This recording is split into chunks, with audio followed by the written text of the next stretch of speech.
Mother-in-law demanded I rename my newborn baby because she said the name resembled a slur. When I declined but suggested we have dinner to resolve it, she was arrested at the restaurant. And my husband chose his mother's side and walked out on us. Hello, everyone.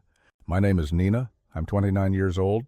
And today I'm going to tell you about how my mother-in-law demanded I rename my newborn daughter because she claimed the name sounded like a slur. How she got arrested at a restaurant when I tried to resolve the situation peacefully, and how my husband chose his mother's side and walked out on me and our 2-week-old baby. This is a story about unreasonable demands, about a family more concerned with perception than reality, and about discovering your partner's true priorities at the worst possible moment. I never imagined that naming my daughter would lead to my marriage ending, but sometimes crisis reveals who people really are. Let me start by explaining my daughter's name and why we chose it. My husband David and I named our daughter Neela, pronounced Neela. It's a beautiful Sanskrit name meaning blue or sapphire, and it has deep cultural significance in Indian culture, which is part of my heritage. My mother is Indian American, and I grew up connected to both my Indian and American roots. The name Neela honors my maternal grandmother Nilakshi, who passed away 2 years ago, and who was one of the most important people in my life. Choosing this name was deeply meaningful to me, and David had been fully supportive throughout my pregnancy, agreeing that Neela was perfect for our daughter. David is white, from a suburban Midwestern family, and his mother Carol has always been what I'd call culturally narrow. She's not overtly racist, but she's the type of person who gets uncomfortable with anything outside her very limited experience, who thinks ethnic names are hard to pronounce, and who has made numerous microaggressions over the years that David always brushes off as her just being from a different generation.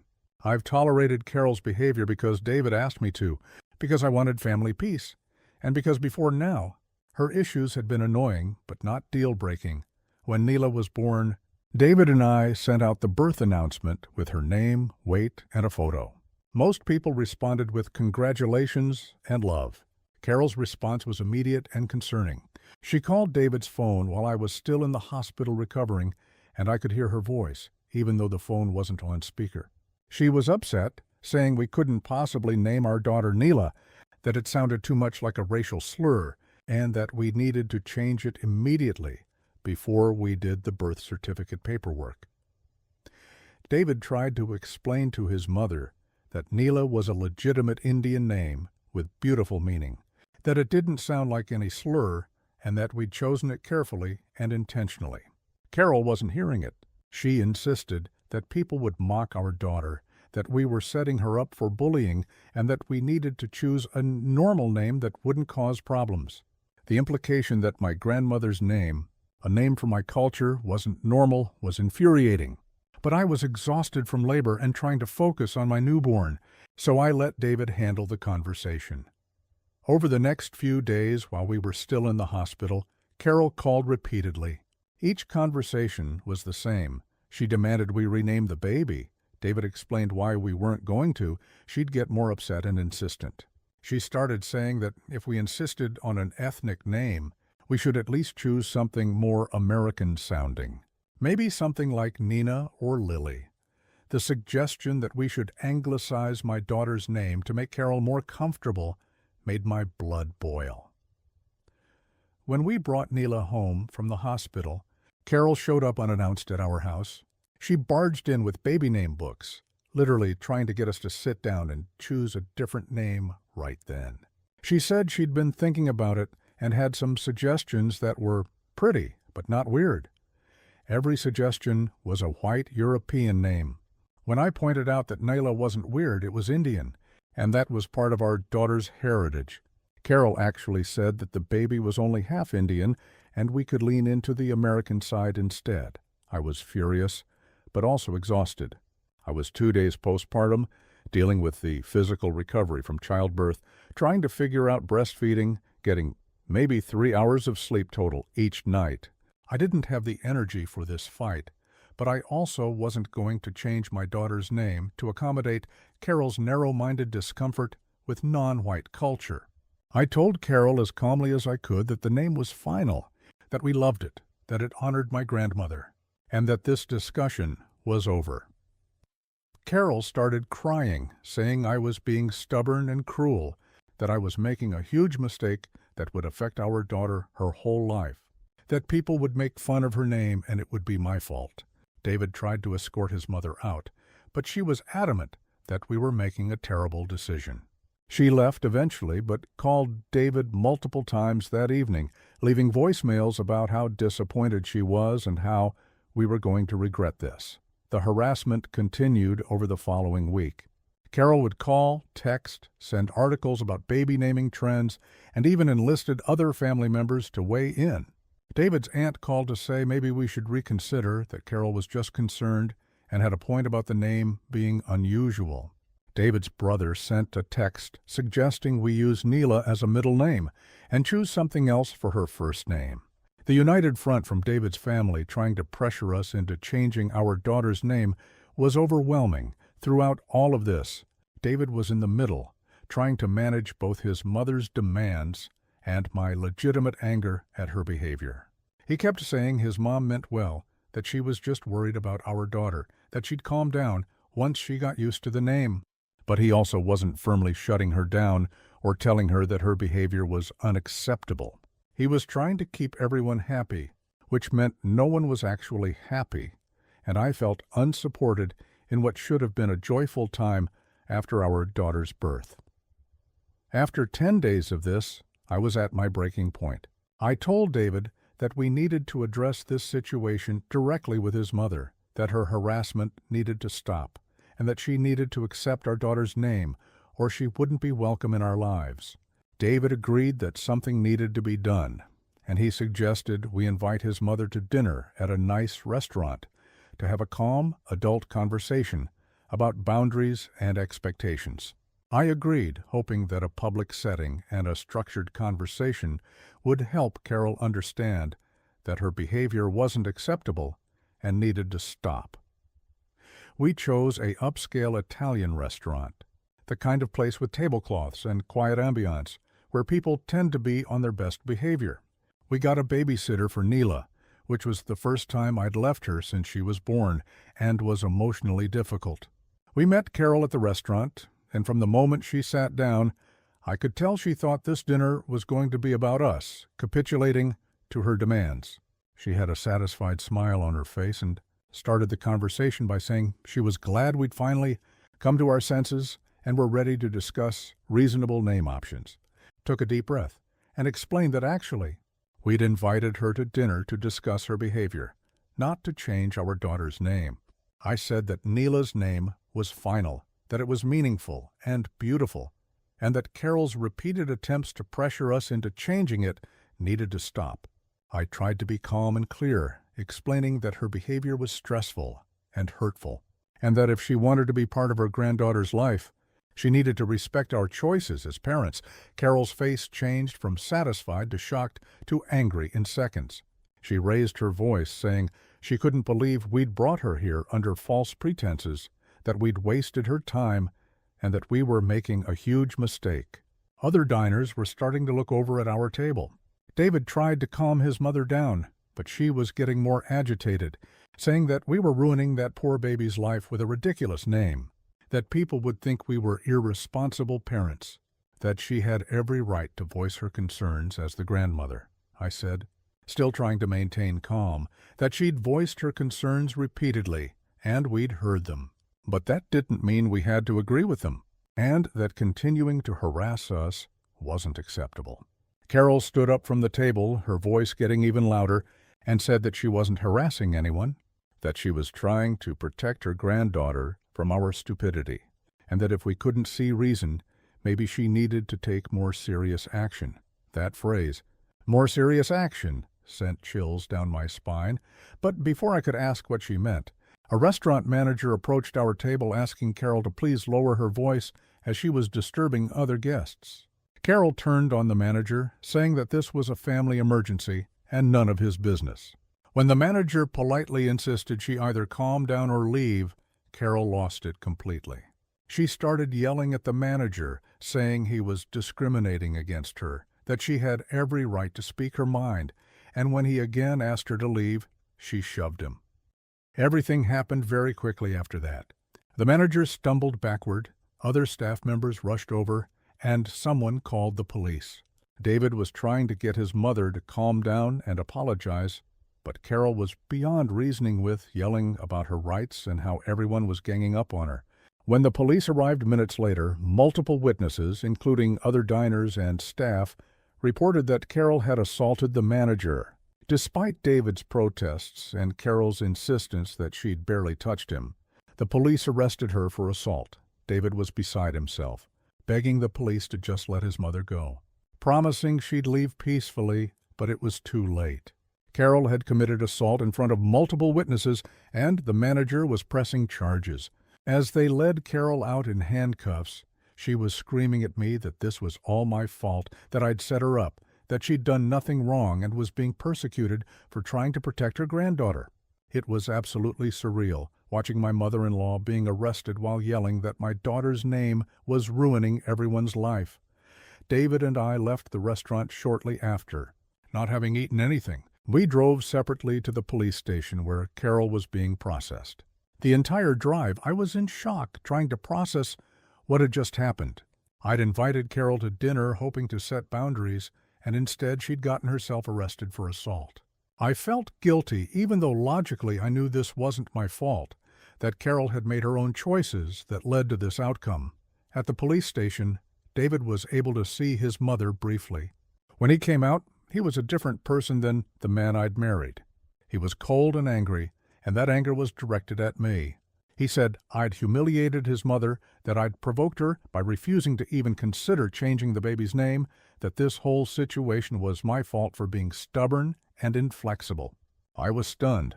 His mother had been harassing us for nearly 2 weeks, had gotten herself arrested for assaulting someone, and somehow David was blaming me for all of it. I tried to reason with him, pointing out that Carol had made the choice to yell and shove someone, that I'd done nothing but try to set reasonable boundaries, that we were the parents and got to name our own child. David wasn't listening. He said his mother had been right, that the name sounded like a slur, that I was being oversensitive about my culture, and that a good wife would have compromised to keep family peace. The mask had completely fallen off, and I was seeing a side of David I'd never seen before. The argument escalated in the parking lot of the police station. David said he couldn't be married to someone so selfish and disrespectful to his family, that I'd destroyed his relationship with his mother. I pointed out that his mother had destroyed the relationship herself by refusing to respect our parenting decisions and by assaulting someone in a restaurant. David said I was twisting everything, that I'd invited her to dinner specifically to start a fight, and that he couldn't trust me anymore. Then David said something that ended our marriage right there in that parking lot. He said he was going to his parents' house and needed time to think about whether he could stay married to me. He said he didn't know if he could be with someone who had caused his mother to be arrested, someone who put her ethnic names above family harmony, someone who couldn't just choose a normal name for their daughter. The fact that he thought my daughter's beautiful, meaningful name was the problem, rather than his mother's racism and his own inability to stand up to her, made everything crystal clear. I drove home alone, went to the babysitter's house to pick up my 2-week-old daughter, and returned to an empty house. David didn't come home that night or the next day. He texted saying he was staying with his parents, that his mother had been released on bail, and that he needed space to figure things out. I was alone with a newborn, recovering from childbirth, and processing the fact that my husband had abandoned us to support his mother who'd gotten arrested for assault because we wouldn't rename our baby. Over the following days, David's position became clearer. He said he couldn't come back unless I agreed to legally change Neela's name to something his mother approved of. He said this was the only way to repair the damage I'd done to the family. He actually called my daughter's name the damage I'd done. He said his mother wouldn't press charges against the restaurant manager and drop her legal issues if we changed the name, as if that was some kind of reasonable negotiation rather than completely insane blackmail. I told David that I would not be changing my daughter's name, that his mother's legal issues were her own fault, and that if he wanted to choose his mother over his wife and newborn daughter, that was his choice to make, but there would be no coming back from it. David said I was being unreasonable and stubborn, that I was prioritizing a name over our family. I said I was prioritizing my daughter's heritage and my right as her parent to name her without harassment, and that his mother had prioritized her own narrow-minded prejudices over having a relationship with her granddaughter. David moved out officially the following week, taking his belongings while I was at a pediatrician appointment with Neela. He filed for divorce 2 weeks after that. His filing cited irreconcilable differences, and through his attorney, he indicated he wanted joint custody of Neela once she was older. The irony of him wanting custody of a daughter, whose name he'd said needed to be changed, wasn't lost on me. Carol's assault case moved forward. The restaurant manager did press charges, and despite David's family's attempts to pressure him into dropping them, he stood firm. Carol ended up pleading guilty to a reduced charge and receiving probation, community service, and anger management counseling. She blamed me publicly and to anyone who would listen, saying I'd destroyed her family and ruined her life over a baby name. It's been 4 months since David left. I've filed for divorce as well, and we're currently working out custody arrangements. David's attorney has requested that Neela's name be changed as part of the custody agreement, claiming that the name is a source of family discord and that it would be in the child's best interest to have a name both parents agreed upon. My attorney shut that down immediately, noting that David had agreed to the name initially and that his change of heart based on his mother's racism wasn't grounds for a legal name change. My family has been incredibly supportive. My mother in particular has been my rock, helping with Neela, supporting me through the divorce process, and reminding me that my daughter's name honors our heritage and my grandmother's memory. She's also pointed out that David's willingness to abandon his newborn daughter over his mother's demands shows who he really is, and that I'm better off knowing this now rather than years down the road. I've connected with a support group for divorced mothers, and hearing other women's stories has helped me process my own. Several women shared experiences of partners who chose their families of origin over their partners and children, and it's been validating to know I'm not alone in this experience. I've also been in therapy, working through my feelings about my marriage ending, about David's betrayal, and about becoming a single mother when I'd planned to raise my daughter with a partner. Neela is now 4 months old, healthy and beautiful, and her name suits her perfectly. She has my mother's eyes and my late grandmother's smile, and every time I say her name, I think of the strong women she's named after. I refuse to feel guilt or regret about her name. It's a beautiful name from my culture, and my daughter will grow up knowing that her name connects her to her heritage and honors a woman who was loved and respected.